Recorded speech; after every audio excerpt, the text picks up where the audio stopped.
শান্তিরক্ষার বৈশ্বিক অঙ্গনে বাংলাদেশের লাল সবুজ পতাকার মান রেখেছেন যারা, আজ তারা দেশে ফিরলেন নিথর দেহে।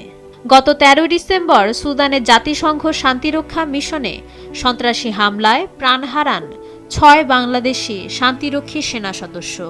আজ ২০ ডিসেম্বর দেশের পতাকা মোড়ানো তাদের কফিন এসেছে দেশের মাটিতে। আজ শনিবার বেলা ১১টা ৫ মিনিটে তাদের মরদেহ বহনকারী বিশেষ উড়োজাহাজটি যখন ঢাকার হজরত শাহজালাল আন্তর্জাতিক বিমানবন্দরে অবতরণ করে, তখন সেখানে নেমে আসে এক ভারী নীরবতা।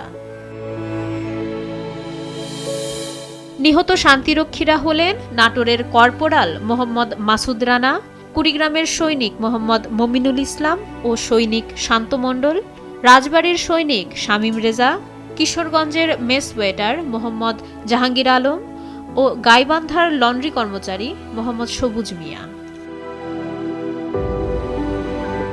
আইএসপিআর-এর তথ্য অনুযায়ী গত ১৩ ডিসেম্বর সুদানের আবেই এলাকায় জাতিসংঘের শান্তিরক্ষা মিশনের কাদুগলি লজিস্টিক্স বেইজে এক বর্বরোচিত হামলা চালায় বিচ্ছিন্নতাবাদী সশস্ত্র গোষ্ঠী।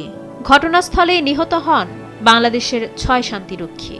হামলায় আরও ৯ জন শান্তিরক্ষী আহত হয়েছেন, যাদের মধ্যে রয়েছেন ৩ জন নারী সদস্য।